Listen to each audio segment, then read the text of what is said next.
Why do we have to? If everyone joins together and says, hold on, we don't need to do what is being required to grow this planet to this point.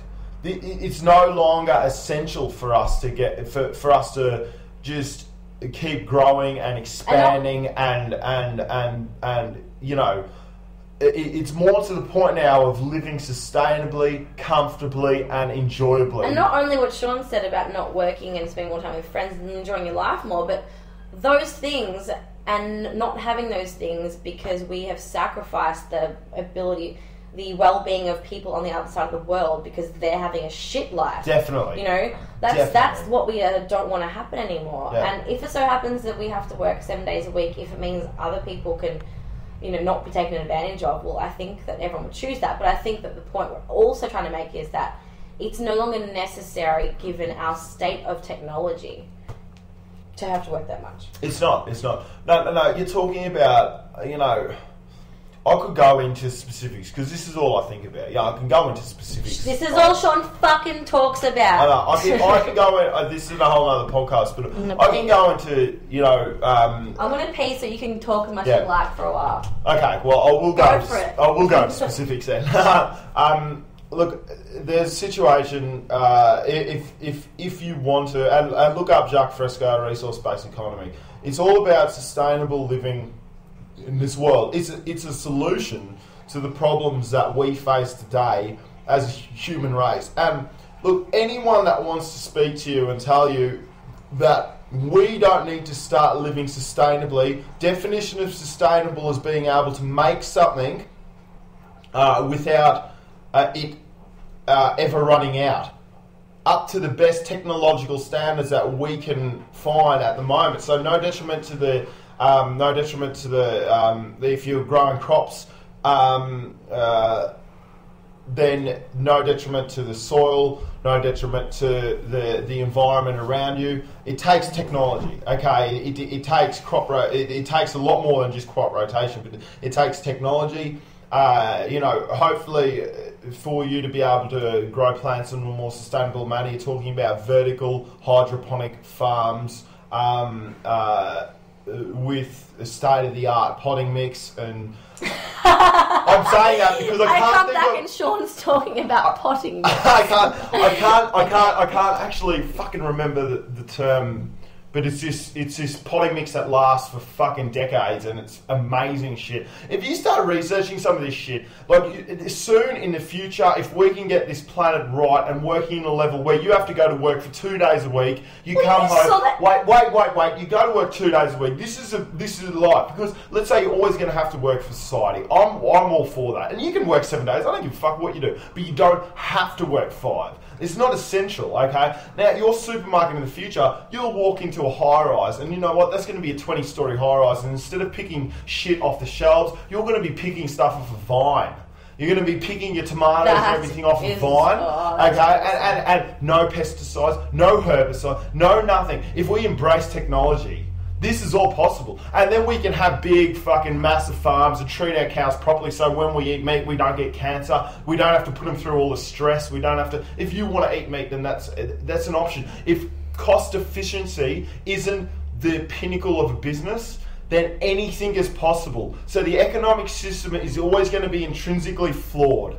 Yes. Okay? Because it's profit over people, over planet. You need the 3 Ps. If you want the economic system to work, you need the 3 Ps. You need profit, people, planet. Okay, I believe we are way too far gone to make this work. I believe that even if you regulate the system to the point where you need to factor in those 3 Ps, it'll just go back to the way it is. Yeah. Human nature will just revert back. We need to eradicate the economic system, and we at least need to be able to allow people the thought pattern of being able to eradicate the economic system. We might never need to do it, but it's a fundamental belief in every single person's life that the economic system is the way the world has to turn around. Well, it's silly. It's not. That was very good, Sean. I agree, and it's a very good point. I mean, and I don't know, this is a whole other fucking topic, but yeah. I just sort of a way of looking at it that I like thinking about it now. The economic system, I don't know, it's fucked up and it needs to be seriously pruned and weeded and cleaned up, but I just can't accept that money isn't the best way to share our skills and abilities and our products that we make and our talents. I just think that the idea of money is extremely fucking convenient, and just the way that we've put it into practice, that's weird and really weird and doesn't help people. But you're right. Maybe I think there's the way of looking at the way to clean it up is sort of somehow fixing it so that we give everyone the opportunity to do the right thing. You know, like that's my motto sort of in life. Like, give people the opportunity to do the right thing and show that they're good people. Make it easier for corporations to do the right thing. Don't they have it now? No, they have the incentive to do the wrong thing. That's the point of profit, what you're trying to make. All right. So the incentives for profit are so high that it goes above any incentives for the rewards, you know, whatever the reward might be of doing the right thing by the planet and by the people. We've got to make the rewards for the people and the planet greater than that of the rewards that you might get for getting more profit. And that's the only way we're going to get people to do the right thing. And I don't know how we're going to do that, whether that be raising the level of people's empathy so that they actually have a genuine care for their others. That's hard. If you could inject empathy, if it was a drug at the pharmacy. I would fucking give you 10 milligrams every day, Sean, because you're a cunt. I am not a cunt. Sean has remarkably remarkably, what's it called? A recovering cunt. I'm a newborn cunt. I'm still a cunt, but I'm You're a recovering cunt. Yeah, I'm right. It's alright. Anyway, recovery.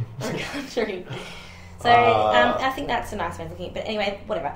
Let's forget about that economic conversation because that's it's a tough one. But anyway, look at like I was saying, you can use whatever date you want to make good changes. In your life. It doesn't matter what date it is. Every birthday. Doesn't matter what date it is. And to be honest, I'm fucking relieved that this day will be over tomorrow. I'm fucking happy. It's done with. I can move on with my life because I know from doing a lot of research the world needs change. It needs drastic change, and it is blindingly obvious that the people in power aren't going to give us the change that we need to be able to move forward in a positive manner.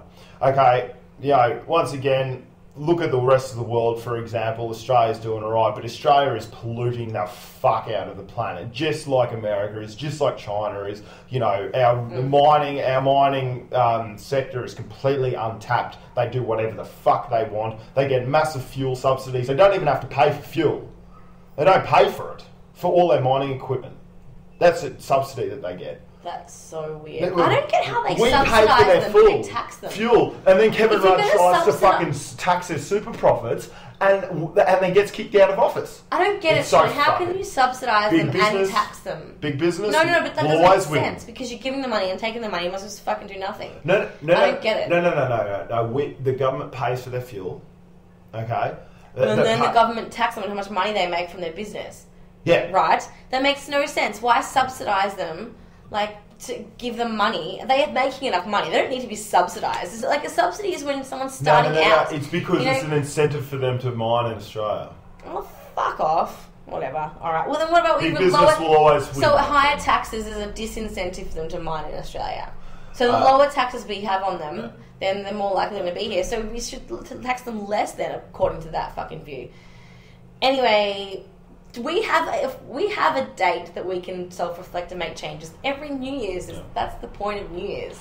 But anyway, I think that the beautiful thing about this is that it's a global opportunity for people. I think the main thing is everyone. I'm just really interested in everyone. Molly, what are you doing? Molly's eating. Cat, get out. Molly's eating something. Kicker.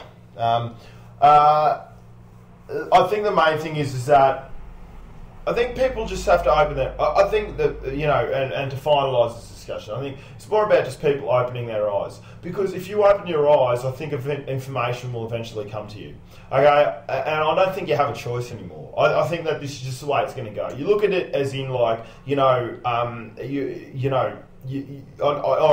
fully believe that we don't have a choice. I see total destruction in our future unless we can get our shit together. Yeah. I see it. I see nuclear war. I see climate change. I see massive problems if the human race as a collective doesn't get their shit together. I'm not saying the people in power. I don't think voting someone in is going to do fucking dick. Okay, they're all controlled by the same amount of money. They're all controlled by fucking big media and big fucking everything. So everyone needs to wake up. Everyone needs to open their eyes, and everyone needs to go, how much do you enjoy even what limited amount of pleasure you have in your life at the moment, even if that's only on a Friday and Saturday, even if you hate your job, even if that's Friday and Saturday, is that worth keeping? Do you want to keep that? Is that something that is worth you fighting for? You know, and if it is, then you just have to open your eyes to the world around you.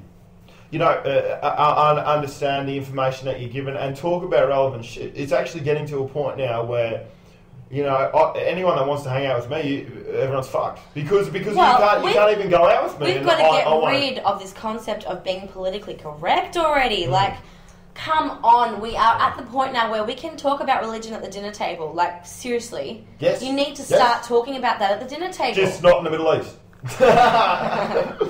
Especially if you're a female. Don't do that. Like that's a whole other side. I can't even. That's something that's the Middle East. I would get shot many times if I was over there. The Middle East is when I think of all the positive possibilities of where the human race can go. As soon as my brain hits the cul-de-sac of the Middle East, then I'm like religion, sexism, this, that. No, I'm just going to put that one out of my view for a while and just go. We'll put that on the back shelf in the dusty corner that can stay there. We'll deal with that later. But like guys, you know, and never wanted to do this podcast to preach or do anything. I just want to talk about relevant issues and discuss with cool, interesting, and knowledgeable people. And we might think we sound like we know something about something, but really, you know, we're only scratching the surface. We have open minds. We're awake to new possibilities, and that's why we can talk about. In other words, we're really gullible. Well, I am. You're gullible. Yeah. But I claim to know nothing, but I fucking think anything is possible. Yeah. So we're happy to have discussions about pretty much anything. And. Yeah.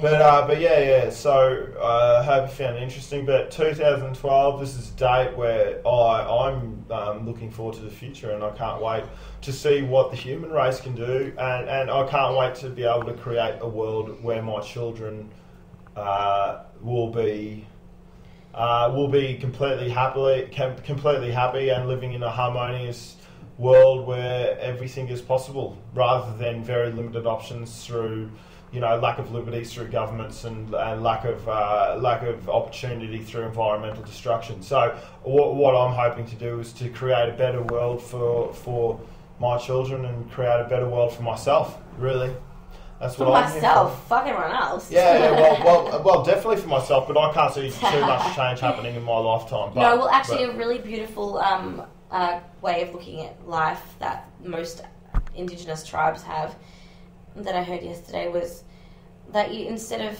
worrying about the self or your life and what your life means, it's more rather centering your meaning of life around yourself, you center it around the land, because you really recognize that you come and go, life comes and goes, but your source is the land, and your source is the earth and the universe, whatever it is, and that you are simply just there to, in that little blip in time, to be a part of the whole.